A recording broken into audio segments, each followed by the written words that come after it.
today we have been talking about, or I have been talking about the international recognition problems of GIs, recalling that GIs are European old protection tools which have been built at the beginning by peasants in order to have their own products protected against counterfeiting.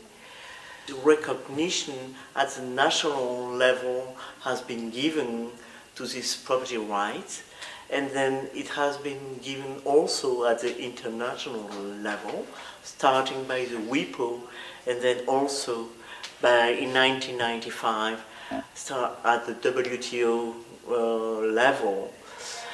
So my name is Stéphane Fournier. I'm assistant professor in Montpellier Supagro in Montpellier in the south of France. And I work on GIs for many years now.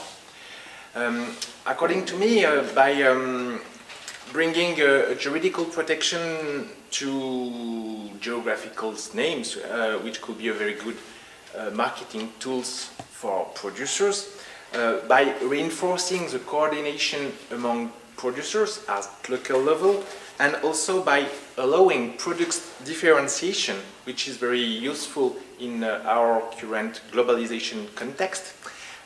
Geographical indication appears as very interesting rural development tools. Today we had this roundtable which wanted also to understand that even if geographical indication are local construction processes, processes which are done within these local arenas, there are needs, there are calls from GIS construction to global governance also. My name is Catherine Tessier. I work in FAO and I'm coordinator of a project called Quality and Origin Program. Geographical indications are key for FAO work currently because different goals are at stake, and mainly giving the opportunity to smallholders to develop their territorial dynamics and to reach markets and to sell their products on markets and to increase their income. That's really important for FAO. So geographical indications could be a very good tool for sustainable development and for more sustainable food systems. But there are also difficulties, and it's really a context-related strategies that are to be implemented on the ground. So we have different tools for that purpose, including a methodological guide, including also a manual for trainers. We have also capacity building on the ground trainings, especially in Africa and also in Asia. We have also an activity related to knowledge development through regional seminars and also through meetings of experts on specific topics related to GIs. We are currently working on an international platform, that is to say a website that could be shared through all stakeholders interested in geographical indications at the international level, that is to say institutions, but also development agency or stakeholders on the ground.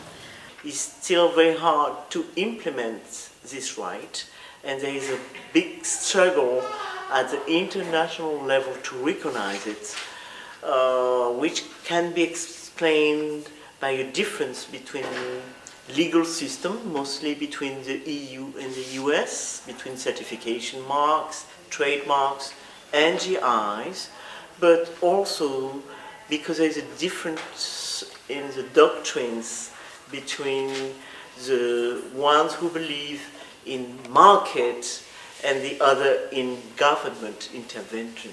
There is no international agreement. There is lots of countries, in developing countries, which have implemented national rules to protect GIs, such as Morocco, Tunisia, Turkey, Brazil, Colombia, and so on, but very few have access to the international registry. First, because there is no international registry as such which is strong. WTO registry does not really exist. There is a definition but not the registry. The Lisbon Agreement exists, but it's very few countries into it. The argan oil, which is one of the GIs they did build, is still not recognized. So as a conclusion, I would say that we couldn't say it's an easy thing to do that to implement a GI. It might be necessary because it is a rural development tool, but it's not easy to implement. It is very important to understand the differences of weight and importance of these stakeholders engaged within these local arenas to understand the construction process of geographical indication. The protection offered by this international frame to geographical indication is not strong enough to guarantee sustainable development. The international or the global governance should give a more consistent space for the development of specific supply chain besides the agro-industrial model and supply chains.